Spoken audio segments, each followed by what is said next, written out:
Tram of ideas. How would you be a prophet? I thought about that a lot. How would you be a prophet today? You know, you would. It's like McLuhan said back in '95. I asked him if he would go on. He'd go online, and would he form a website? He said, "Yes, I create a website, but I get James Joyce to write the instructions on how to find it." So he'd have exclusivity. You know, he wouldn't be able to find it, but he'd be there. But I actually think there's also really for real instructions of many things on the wake encoded. Yes. Oh, yeah, yeah. Remember, he's including his best friend who lived at 7 Echo Street, J.P. Byrne, I think his name was Byrne. He was Cranley in Portrait of the Artist as a Young Man. He lived at 7 Echo Street, the address for Leopold Bloom and Ulysses. And he lived there all his life. And he was a cryptographer. And he was so good at it that he sold a system of encryption to the Pentagon, or whatever was the Pentagon, in the 30s.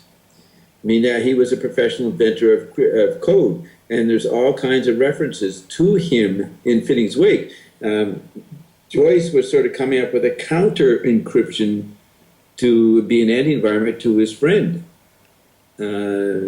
J.P. Byrne, whatever his name is. Okay, look, you've got War and Peace in the Global Village. Go get that. Okay. I'll show it to you.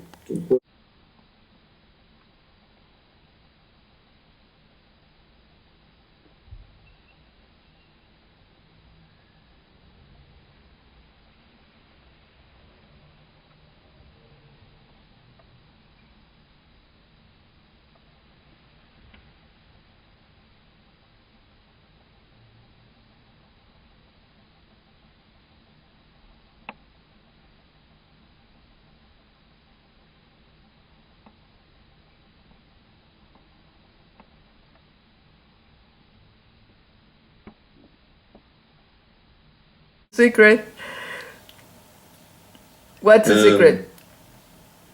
Well, it's very important that Joyce's best friend lived at the address that he has for Leopold Bloom in Ulysses, 7 Echo Street.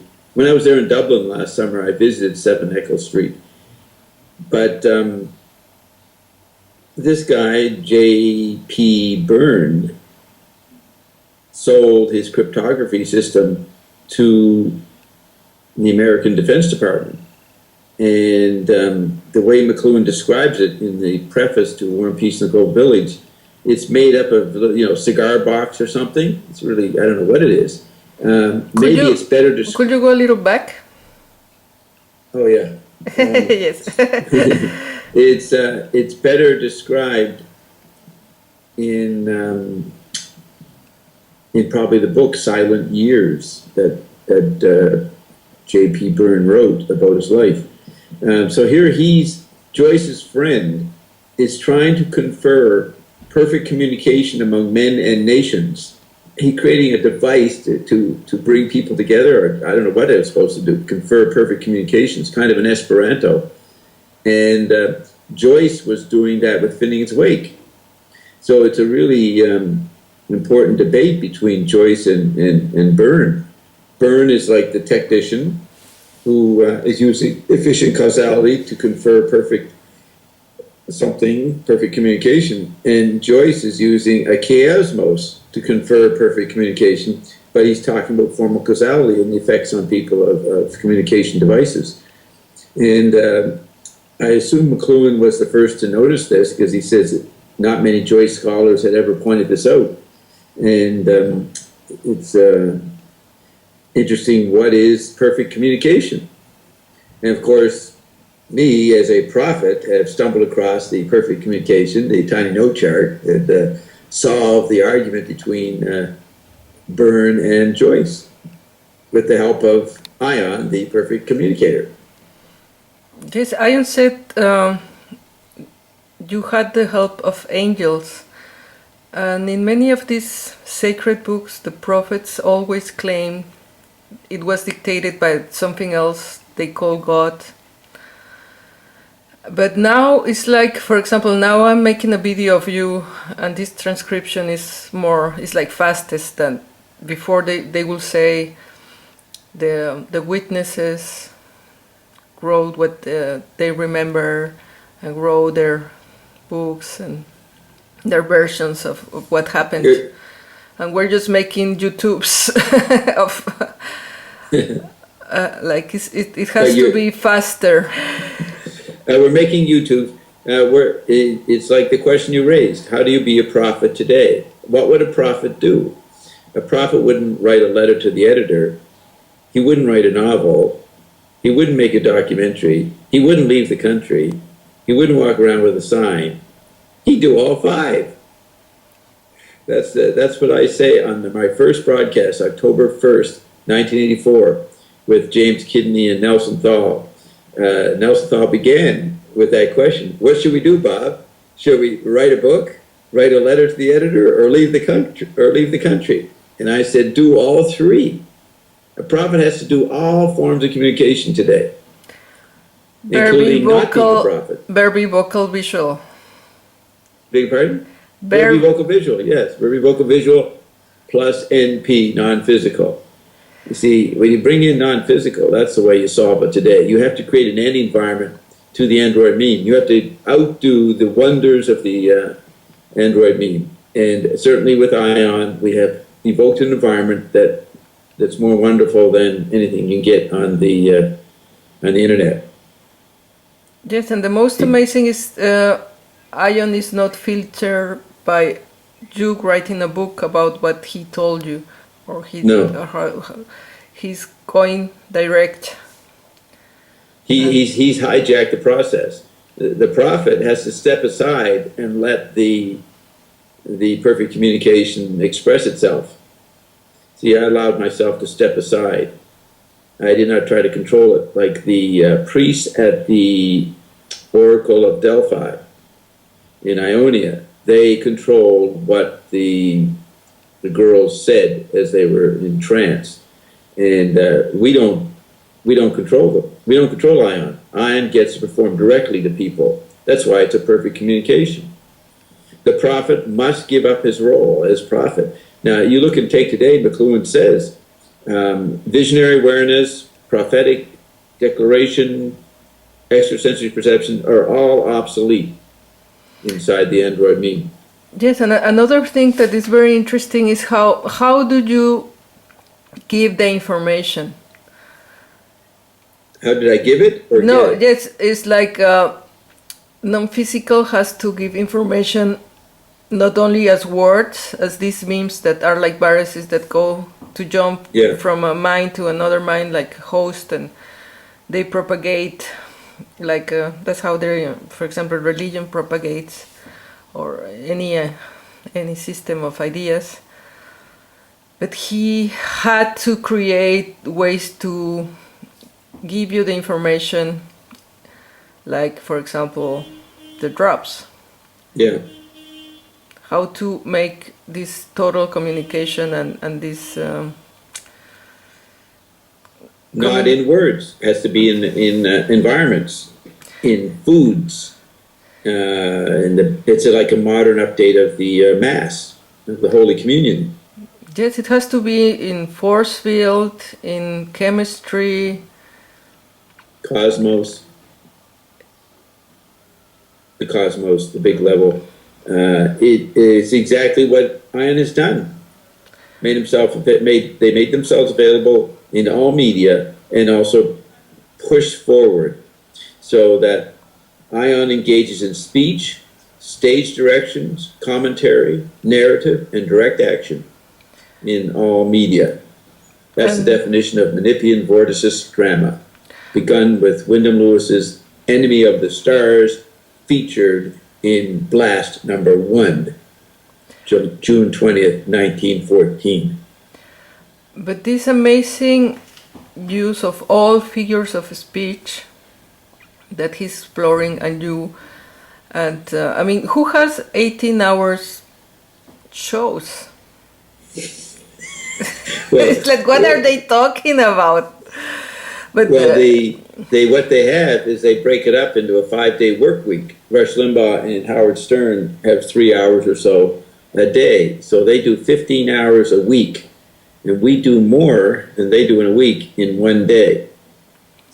And we have a lot more we could say and do if you guys could stay awake. But yes. You guys faint. Yes, but this amazing exploration of language and words, it's only a very tiny part of your communication. Yes, yeah. I like this definition. We are, Payday in particular, I'm defining the Menippean vorticist drama that mixes speech, stage directions, commentary, narrative, and direct action. That's more than just Payday.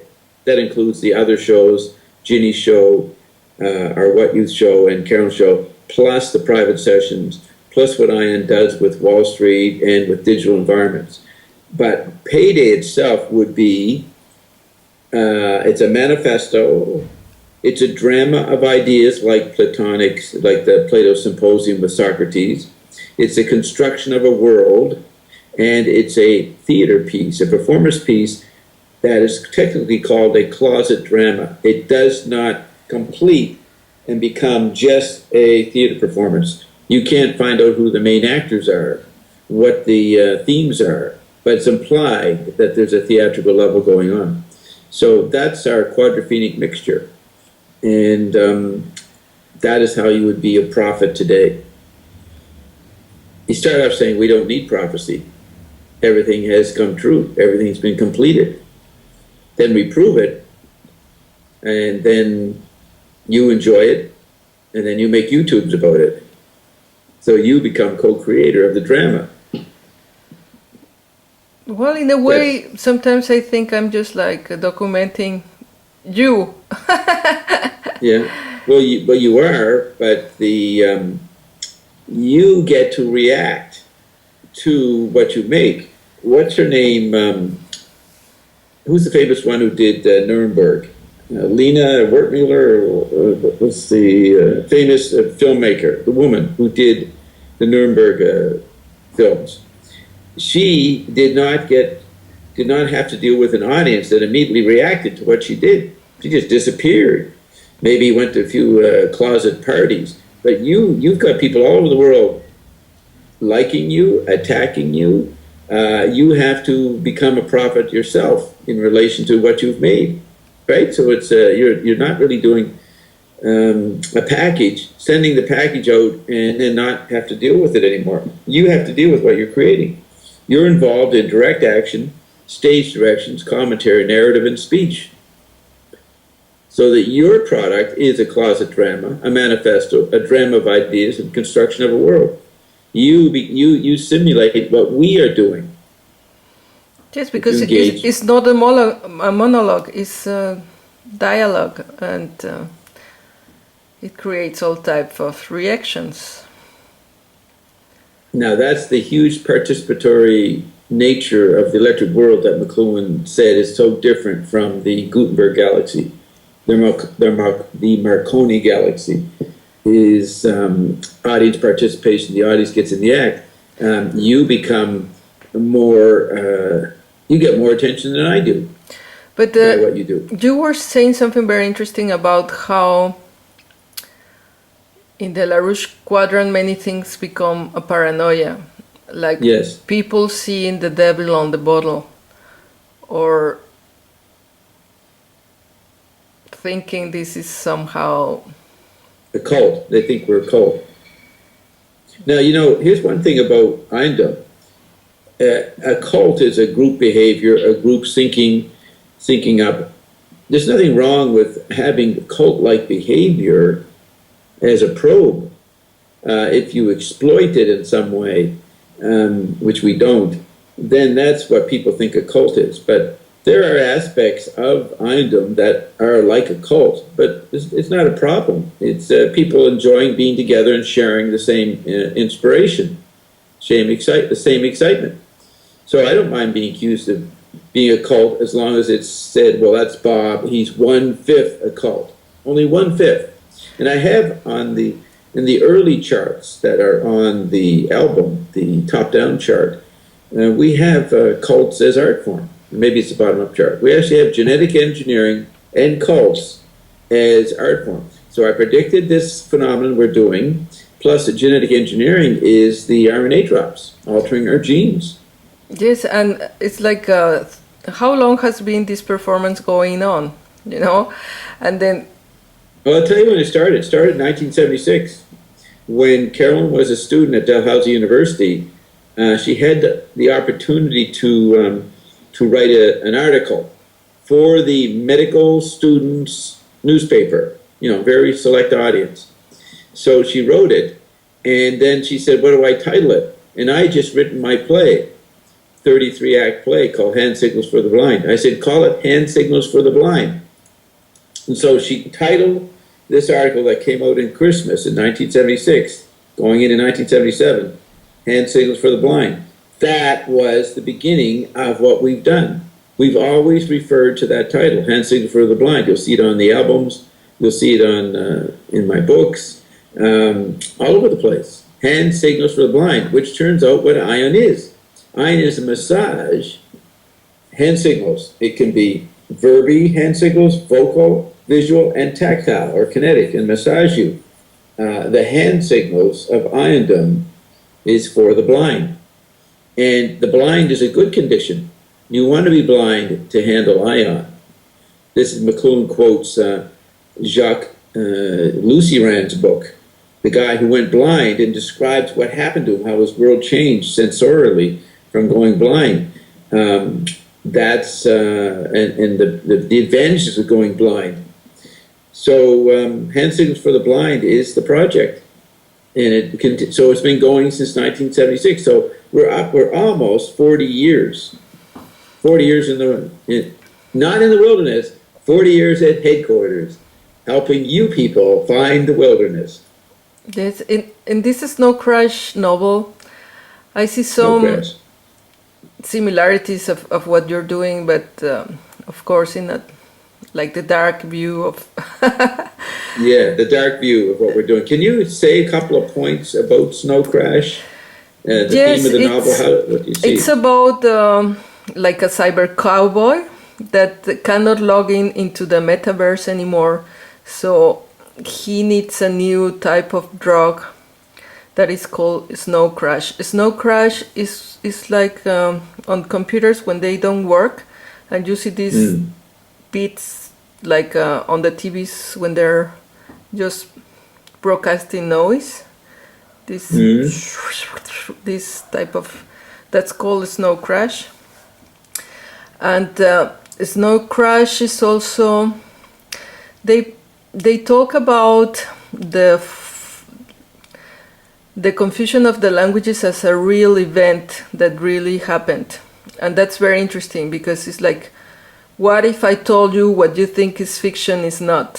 What if I told you what you think is a Bob Dobbs? It's for real. Remember, you're breaking up. I don't know what you said, but it's going out on the recording. Yes. Yeah, I don't know what. Can you say it again? Yes. What if I told you what you think is fiction, what you think is myth, is real? Like Bob Dobbs. Right. Or the confusion of the languages. Yeah. And they talk about a goddess that she's trying to put this virus into the meme of the words and the computer programs and the chemistry they give the people, to insert these Babylonic viruses on them. But it's like the opposite of what you're doing. Instead of creating a virus for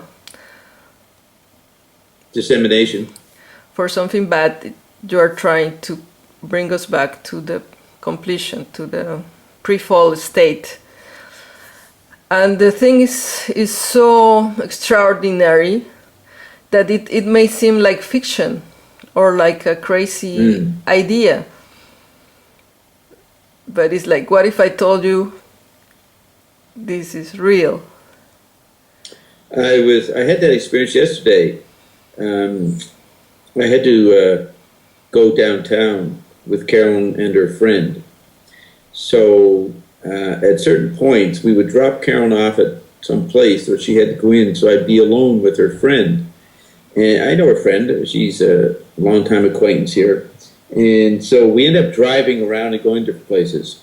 So I started to tell her about what iON does. It hasn't been that spelled out that clearly to her.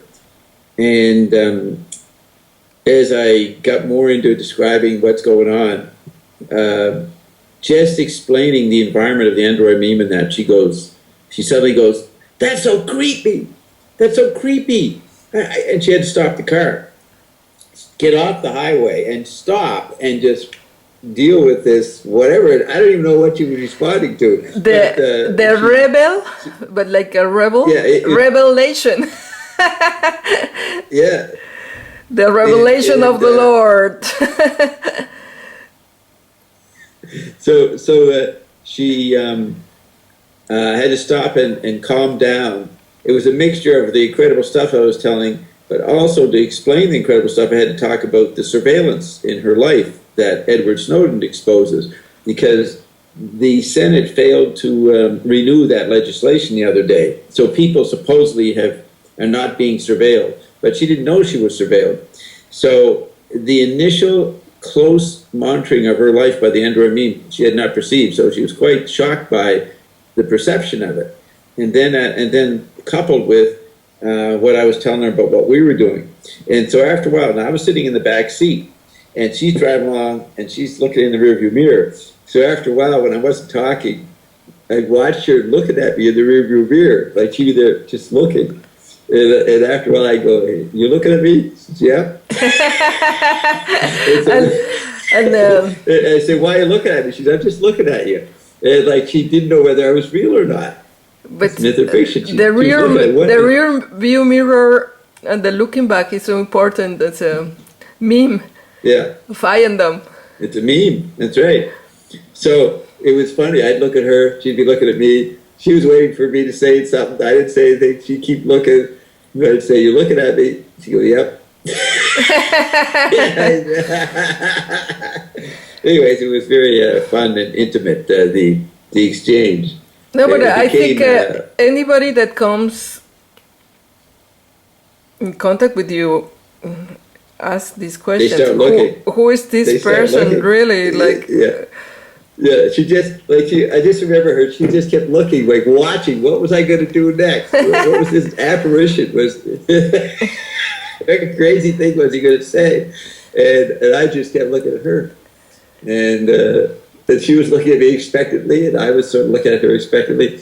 It's a great memory. I like that image of what we were looking at each other. You know, she was innocent, like a little girl looking. What are you going to do next? With this leprechaun that's in my back seat, what's it going to do next? You're like a bomb. It's like, when is this thing going to explode? The bomb dobs. The bomb dobs, yes, yeah. So we had a lot of fun, and that was in between picking Carolyn up to go to different places that we had to go. That included some shopping. So, but she has not had an opportunity of being alone with me ever before, but she was stuck in the car with me for a couple hours, and so she got a massage. Yeah, I provided a payday for her. I started becoming payday right in front of her. Yeah, that can be an experience, and all the time, I'm not doing it to. I know I'm not doing it to freak her out. I am just telling her about what I'm experiencing. It's like I'm genuinely trying to tell her, "Hey, this is what's going on. What do you think of this?" I'm just communicating. I'm just telling a story. For you, I didn't tell a story. For just like talking just about the weather. It's your everyday life. I'm going down to the bus station and pretending to leave. And while I'm pretending to leave at the bus station, a couple of people come by and I start talking to them. So like a semi-nut, you start talking about what's happening to you, and that's what happened in the car. And then it turns into this whole thing where she has to stop the car and calm down. And I just carry on with my enthusiasm. So that's the method of being a prophet today. You take your chances and do your choices. This is where we are, 11. Always on duty. Always on duty. If you have someone, a captured audience, start telling them. I would like to know, I mean, you were doing this thing also without the awareness that you are a prophet. Right. And well, what was it like when you really realized that? Because I say it before, but I think you didn't really took it seriously, or you just didn't. Well, I've always been excited about what I was communicating going way back 50 years. And so whatever I was excited in talking about with whoever was listening, I thought it was very important. I thought it had some kind of consequence. I thought it was new knowledge. So I've gone through like maybe 5 scenes of new knowledge and communicating it. So I didn't know it was a prophet, but I thought what I was experiencing was important. It began in the 50s with the Secret Council 10 when I was working with the Nazis, or the ex-Nazis, Project Paperclip. Then it happened with cosmic awareness. When I met Dave Worster, I thought, hey, this is a really interesting phenomenon. So I tell people about it. And I knew it was unique. So is being a prophet feeling unique? Maybe. But I would be willing to talk about it on any level. If they wanted to put me on TV, I'd talk about it. And then I got involved with the Evergreens. No, then I got involved with Garrett Dean. Now, Garrett was a phenomenon. He was a prophet. So I talked about him. As a prophet, talking about the original prophet, Garrett Dean. And then I went into the Evergreens, got enthusiastic about that. Then I was in Toronto with McLuhan and enthusiastic about that. It's one, and then Carolyn gets me here, so we go to New York. So I was enthusiastic about that. Spreading the word. And the D-cell also. So it's always a matter, it's like that story, The Three Princes of Serendip, written many centuries ago, I think. The word serendipity comes from that story because the princes keep discovering treasures accidentally. I've been discovering treasures for 50 or 60 years and talking about it. Probably what was different with Ion is that it all came together, and every previous treasure was an inkling of the treasure of Iondom that would complete all the enthusiasms of the previous 50 years. And once that happened, then one gets onto technically a prophetic level. That's when you're creating a new civilization. So it was always being rehearsed for 50 years, the inspiration of being a prophet. But always with a sense of humor. I instinctively knew that you couldn't be a prophet anymore. Here comes everybody. Everybody was going to develop their own prophecy powers. But I had a unique way to point it out with all the different things we discovered over the last 50 years. So that's how I begin to answer that question. So when did I discover it? I discovered a big thing this past week. I discovered a big thing a couple of years ago in Iondom, when I realized that Ion was really important. About 5 or 6 months into Iondom, that was realizing being a prophet. So it's always a process of becoming. I can't say it was any particular point. As a matter of fact, Ion jokes about it. Bob forgets that he was a prophet, rediscovers it every day, and declares it. Then forgets. Even Caroline recognized it lately. Well, this latest transcription of Rewrite session number 5, November 17, 2010, a week before we got the RNA drops, before we consumed them. She read through that transcript, which she had never re-listened to, read before, and she says, "Holy shit, Bob's as important as me." No, but it's the thing that happens every payday. Ian was answering to my questions with 11, 11, 11, and yes. this 11 is mentioned there as the verse in which it talks about the prophet. Me. And he tells you, you have to go forth and declare the item, even if there's only 11 people listening. It doesn't matter. You have to do it. And he says you'll have many kings calling you as they realize the message of item and asking, what do I do? And we have had that. Many top, quote, executives of different institutions have been shocked by the meaning of ion and basically come to us and said, well, what am I supposed to do with what I've done? What do I do with my old institution? The Vatican said, we're going to get a new pope. They got Benedict to retire, which a pope never does, and they brought in Pope Francis, who was a little better at adopting a new image.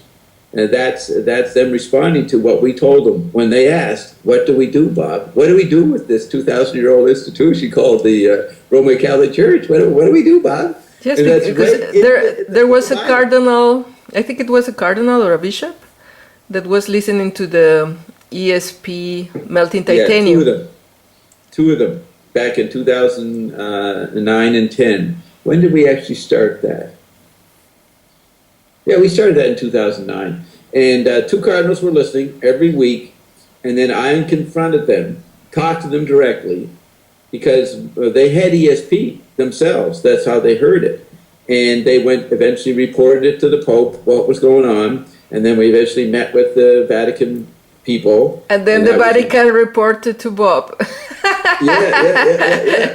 That was in 2011. So it came from those cardinals, and we found out when I walked through the Cardinal last summer, after being in Berlin, they were watching me as I walked through the Sistine Chapel. They were on to me and watching and see what Bob's going to do with this. Of course, I found it rather obsolete and tiresome, and didn't think it was that significant. And I reinterpreted the image of Adam and God in a new way, and decided that that was the fallen state of the attempt to connect, that social mortar world. So the whole Sistine Chapel is celebrating an era of communication. Yes, and it's very interesting that on the Sistine Chapel they portray the brain, which is actually where everything is happening in the hypothalamus. Yep. Not everything, but a good part of us is happening. A lot's happening in the guts, in the stomach. Oh. Maybe you haven't heard that. That's I don't know where that's said. Maybe in some excerpts of private sessions we broadcast. No, but it makes sense because that's where we absorb the information of. But in the stomach. Yeah, of things we put inside as food. Yeah. For the physical. Yeah. So you see what I mean? Carolyn was being a prophet when she wrote that article for the medical students in December 1976, which nobody read because it was Christmas, and nobody paid attention to that newsletter. So Carolyn maintained her anonymity, as she's always done. It's better to be effective and not to be not to notice that you're being effective. You know what I mean?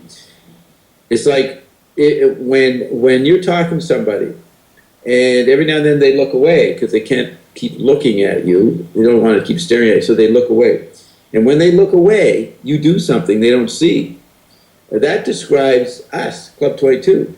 When we're talking to the world, in the natural rhythm of the conversation, when everybody looks away, that's when we do our stuff.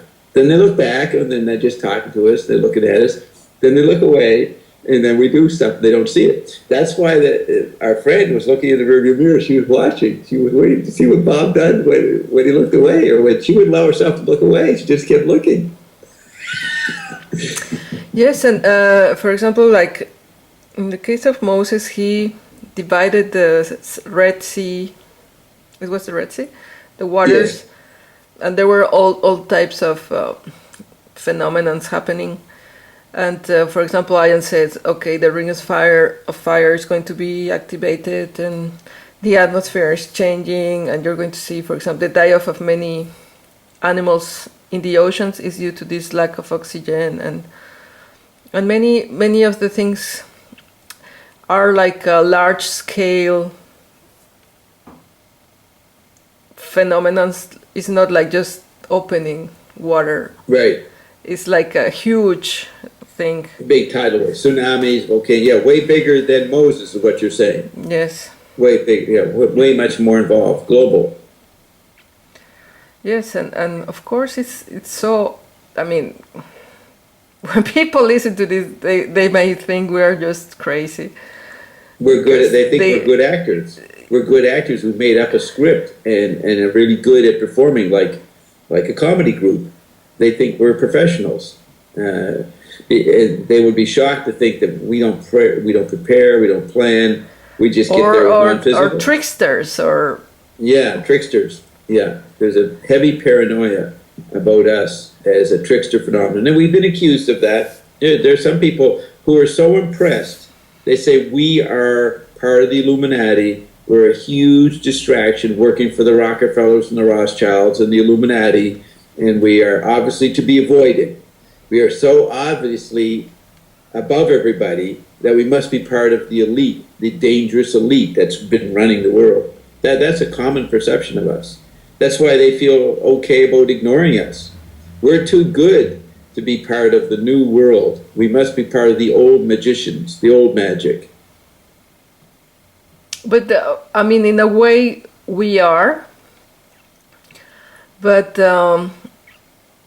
it's just part of the evolution of things. From the pharaoh in Egypt, the whole study of communication is the real history of humanity. Yeah. Until we finally arrive to communicate with non-physical. Yeah, and communication includes the word encryption. Communication doesn't mean I'm always trying to get you to figure out what I mean. Part of the communication process is I hide things from you on many levels, just out of decency or privacy. But the communication is not outreach, it's also storing and hiding. That's the history of humanity. The drama of cognition, the drama of perception between people and in groups and privately between you and you. It's what you hide from yourself as well as what you expose. Yes, and I think it shows up in our reality how all these types of communication are so important in our everyday life. We are non-stop available, communicating to any part of the world. We can reach any archive of all libraries and link and follow and share and do all these things almost instantly. And it's we arrived to this point where we are finally understanding what is really communication, what is the meaning of talking right. We're Finnegan's awake. Finn was the tribal cycle. So we retrieved tribalism in the 20th century, but it became an awake process, so we no longer were tribal. That it opened up for individual sovereignty. We jumped off the tribalism into a sovereign manifestation, or what people like to say, becoming your own divinity. But that phrase is packed with cliches. It doesn't contain the meanings of what we've actualized today. And that's the upgrade I really like, because, for example, ION is clearing up our language in all these new age type of words like the soul, the spirit, the resonance, and he's really explaining clearly, well, this is like this, and this, and it's not spiritual or esoteric anymore. It's just... Ein says that our mystery body will be totally understandable, not a mystery anymore, as ION reveals the mystery landscape. Yes, and there, I had this quote from Hubble. He said, man is exploring his environment and translated that into science. But this translation is more than only just science. We're making poetry. Hyperpoetics is your term. That's good. Yes, yeah, because it's not art, it's not science, it's beyond this. It's not art, it's not science, it's not technology, it's not religion, it's not any form of authority or knowledge system that one has to bow towards. It is fill in the blanks. You fill in the blanks. We are an art, we are offering technologies, we are offering a science, we are offering theater and fun and kindergarten and toys, but we are not doing any one of them. See, that's new. We're not, everybody specializes. We're not specialists. We're actually not doing anything because we're operating from the principle that it's been done. We're creating different ways for you to engage and realize it's been done. So the means of realizing how it's been done are exciting. From the RNA drops to Coldplay to Payday to our Carol show and the other shows that we do. They are part of the means. So is it a means to an end? A means to an end. Yes, it's interesting. An end, a completion. It's interesting that the Bibles means book in Greek, like Bible. And it was just, we tend to see the Bible like the Word of God. And we could not understand it. We studied for 2,000 years this work.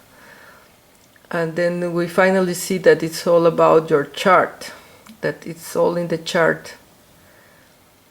And somehow takes this, the seriousness or the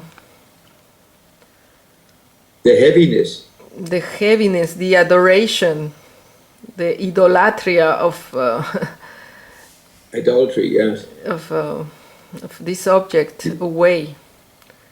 I like that, idolatry. We get rid of the idolatry. That's idolatry is how we say it in English. No more idolatry. Yeah, because latria in Latin is like the false adoration, the idol latria, the false adoration of idols. And right. It's like we put the power in the box, and we gave the word power to the Bible, like that's God's words. But Ion comes and he uses cowboy songs and jokes and all types of human expressions with this at the same level of power to communication. Meaning. Yeah, of meme, of virus. Yeah, yes, from cliche to archetype, taking the ordinary, making extraordinary. That's a simple statement of what Ion does. Takes the extraordinary and makes it ordinary. See, McLuhan took the ordinary and saw archetypal meaning in it. We take the archetype. He says in that transcript, the android archetypal. That's the phrase he uses in there.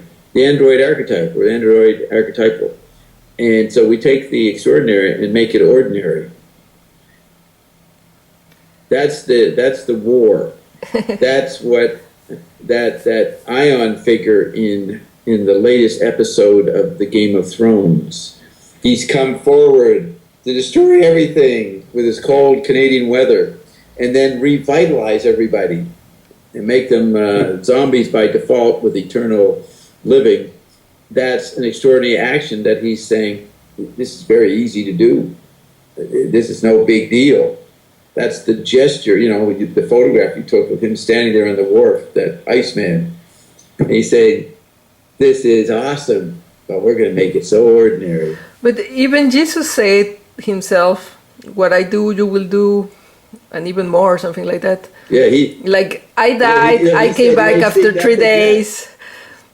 No, he resurrected. Jesus said, you think I'm great, you ain't seen nothing yet. Wait till Connie gets here. Wait until you all die and resurrect. Yeah. And go to That's the right. beach, relax, and laugh.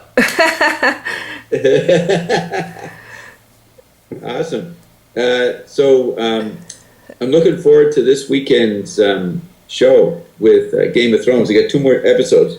How much are they going to show this Ion character? What more is he going to do? How does Jon Snow? Jon Snow is the soldier who witnessed this, and he has to go back and tell the people what he witnessed, and hopefully they'll believe him. They ain't going to believe him. Well, I've witnessed that. I'm Jon Snow like 5 or 6 times over the last 50 or 60 years. You know what I mean? I've seen extraordinary situations and then had to communicate it. But you laugh. To my. He looks all worried and freaked out. I always had about 11 friends. Okay, I always had about 11 friends, and so I would communicate my latest enthusiasm to my 11 friends. It's still the case today. I got about 11 friends. Wow. Now it's a worldwide movement. Yes. 11, okay. 11, 11. I'll stop because. Thunder.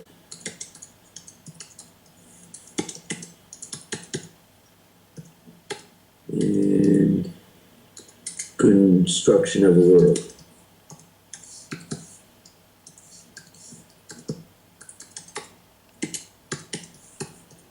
So that's what payday is. Look at that. Closet drama, a manifesto, drama of ideas, and construction of a world. Those are the 4 purposes, the 4 levels of enemy of the stars. But it can apply to payday. But Iondom is the Menippean vortices drama. We mix speech, stage directions, commentary, narrative, and direct action.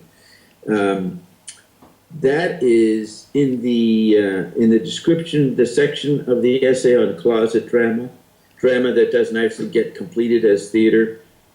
They say what it mixes is speech, stage directions, commentary, narrative, and direct action. And that's what we do.